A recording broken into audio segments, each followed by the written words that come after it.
जी हाँ, नमस्कार दोस्तों। मैं पत्रकार योगेश कुमार आपके अपने चैनल बदायूं तहलका न्यूज और दैनिक भारत रिव्यू समाचार पत्र से इस वक्त मेरी मौजूदगी है उजियानी में। जो कांग्रेस पार्टी के जिला अध्यक्ष जी हैं फरियादी जी, मैं उनके पास मौजूद हूँ और आज कुछ चुनावी मुद्दों को लेकर के वार्ताएं होंगी हमारी और फरियादी जी के बीच में, जो 2027 से रिलेटेड होंगी। वो फरियादी जी कैसे हैं? बढ़िया हैं। सबसे पहले मैं आपका शुक्रिया अदा करता हूं और तहलका न्यूज और भारत न्यूज का मैं सबसे पहले बहुत बहुत शुक्रिया अदा करता हूं और मैं आपका एहसानमंद हूं कि आप यहां आए। धन्यवाद। और आकर आपने वार्ता की, मैं आपका बहुत बहुत धन्यवाद करता हूं। तो फरियादी जी, अब हम मेन मुद्दे पे चलते हैं और वार्ता करते हैं इस संबंध में। जैसा कि आप कांग्रेस पार्टी से अभी जिला अध्यक्ष हैं, तो मैं सीधा सीधा मुद्दे पर आ रहा हूँ। 2027 को लेकर चुनावी माहौल को लेकर के मैं वार्ता करूंगा आपसे। आप 2027 के चुनाव को किस नजरिए से देखते हैं? 2027 का चुनाव कांग्रेस पार्टी जी पूरे उत्तर प्रदेश में जी पूरी ताकत के साथ चुनाव लड़ेगी जी और हमें उम्मीद है कि अगर हमारा गठबंधन भी रहता है जी फिर भी हम 50-50 सीटों पर चुनाव लड़ेंगे और हमारा कांग्रेस पार्टी का रिजल्ट इतना अच्छा आएगा कि हम सभी सीटें जीत कर आएंगे। बिल्कुल। अच्छा, जैसे कि फरियादी जी, अगर मैं बात करूं तो आप बिलसी विधानसभा से 2027 में दावेदार ही रखते हैं। तो अगर आप फ्यूचर में अगर इस दावे के पात्र अगर होंगे तो क्या बिलसी विधानसभा के लिए आप किन किन चीजों से, किन किन व्यवस्थाओं से संबंधित कार्य करेंगे? हम एक तो स्वास्थ्य जी सेवाएं अच्छी होना चाहिए जी और लोगों की जो गरीब होता जा रहा है, हमारी बिलसी विधानसभा का ये हालात हो चुके हैं कि आज रोड भी अच्छे नहीं हैं और लोग बहुत परेशान हैं, फिर महंगाई की मार पड़ रही है।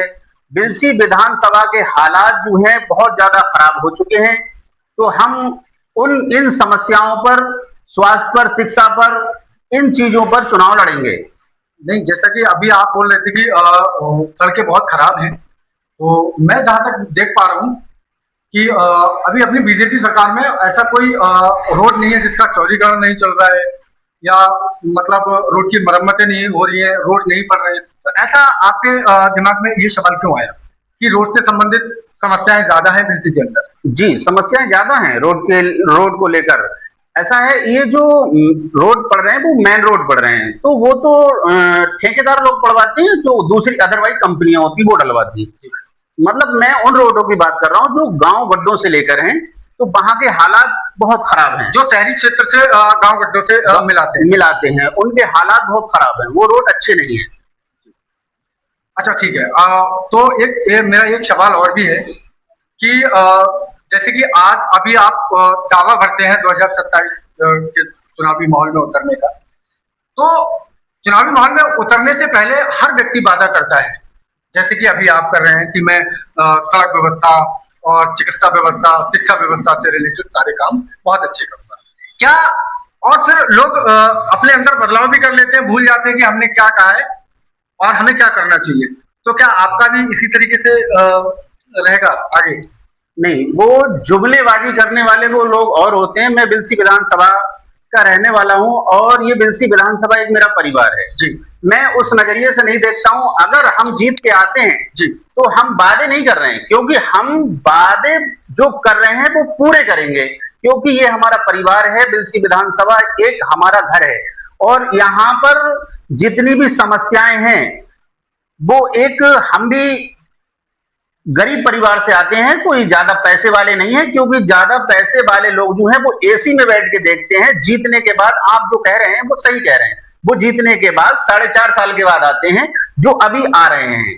तो हम ऐसा कुछ नहीं है, हम अपने लोकल के हैं और हम तो हमेशा जो है अपने मुद्दों को लेकर विधानसभा में ये चीज उठाते रहेंगे और वो जो हमने कहा है वो करके दिखाएंगे। आपका कहने का मतलब है बहुत सारे लोग होते हैं जो जुमलेबाजी करते हैं और पूरे कार्यकाल में नहीं आते हैं। जी जब कार्यकाल समाप्ति की ओर होता है और इलेक्शन शुरुआती दौर होता है, तब वो आना शुरू करते हैं। जब आना शुरू करते हैं तो आपके जनता के किस तरीके से टच में रहना चाहिए, किस तरीके से रहेंगे फ्यूचर में? जनता के हम इस तरीके से रहेंगे जैसे आज हम रह रहे हैं। आज हम जब घरों पर लोगों के जा रहे हैं उसी तरीके से हम हमेशा रहेंगे। जब तक हम ये वादा करते हैं कि मतलब हम जब तक जीवित रहेंगे तब तक हम जनता के उसी तरीके से रहेंगे, सेवक बनकर, जिस तरीके से आज हम रह रहे हैं।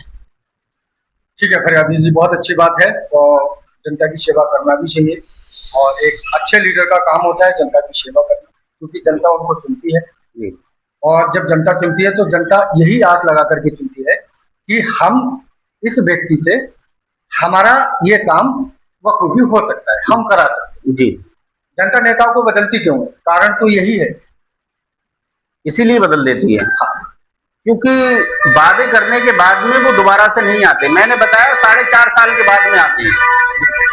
अच्छा, तो और 2027 के जो चुनाव है, अभी तो आप मैं सिर्फ दिल्ली विधानसभा की बात की जहाँ से आप दावेदारी करते हैं। जी मैं आपके नजरिए से अदर विधानसभाओं को देखना चाहूंगा। आप अदर विधानसभाओं को किस नजरिए से देखते हैं कांग्रेस पार्टी को लेकर? अदर विधानसभाओं में देखिए, इंडिया गठबंधन अभी तो फिलहाल चल रहा है जी। अब हमारे जननायक माननीय राहुल गांधी जी, माननीय बहन प्रियंका गांधी जी, माननीय खड़गे जी और माननीय हमारे राष्ट्रीय अध्यक्ष जी जो भी इस चीज में निर्णय लेंगे, अखिलेश जी के साथ में जो भी निर्णय होगा वो मान्य होगा। किसके खाते में कौन सी सीट आएगी वो उस तरीके से चुनाव लड़ा जाएगा। अच्छा, अगर फ्यूचर में, जैसे कि अभी आप गठबंधन को लेकर के वार्ता कर रहे थे, फ्यूचर में अगर गठबंधन नहीं होता है तो आप किस नजरिए से कांग्रेस पार्टी को देखते हैं? 6 की 6 सीटों पर कांग्रेस पार्टी चुनाव लड़ेगी। आप इस बात और दम के साथ लड़ेगी और मेहनत लगन के साथ, और सीटें जीत कर भी आएगी। हम ये मानते हैं कि आधी सीटें तो जीतेंगे। अच्छा, बहुत समय से अगर मैं बात करूं तो सीधी मैं बात कर लेता हूं, और जहां से आप दावेदारी भरते हैं अपनी बिलसी विधानसभा से। आज से पहले जिस तरीके से आप सिंगर ठोक करके सीट की बात कर रहे हैं कि 6 की 6 सीटें आएंगी हमारी, क्या आज से पहले आपके बिलसी विधानसभा में कांग्रेस की सीट कब आई थी? कांग्रेस की सीट जब आई थी, जब बिलसी विधानसभा ये बना था, जब कांग्रेस ही जीती थी इस बिलसी विधानसभा पे। अच्छा, कांग्रेस जीती थी जी। उसके बाद में बीएसपी के विधायक रहे, अब वर्तमान में बीजेपी के विधायक हैं जो अभी हमारे हरीश साक्षी जी जी। चलिए, बहुत अच्छा लगा फरियादी जी आपसे बात करके। धन्यवाद। बहुत बहुत शुक्रिया आपका आने के लिए, और मैं आपका एहसानमंद हूँ। और मैं ये कामना करता हूँ कि आपके न्यूज चैनल, मैं अल्लाह से और भगवान से ये दुआ करता हूँ कि ज्यादा से ज्यादा तरक्की करें आप, और इसी तरीके से ईमानदारी के साथ लोगों से वार्ता करें। लोगों के हक की लड़ाई आप लड़ रहे हैं, बहुत संघर्ष कर रहे हैं। मुझे मालूम है आप एक बहुत संघर्षशील पत्रकार हैं, क्योंकि आपकी न्यूज जो है मैं ज्यादातर देखता हूं, तो मुझे पता लगा कि लोगों के हक की आवाज उठाते हैं। आपका बहुत बहुत शुक्रिया।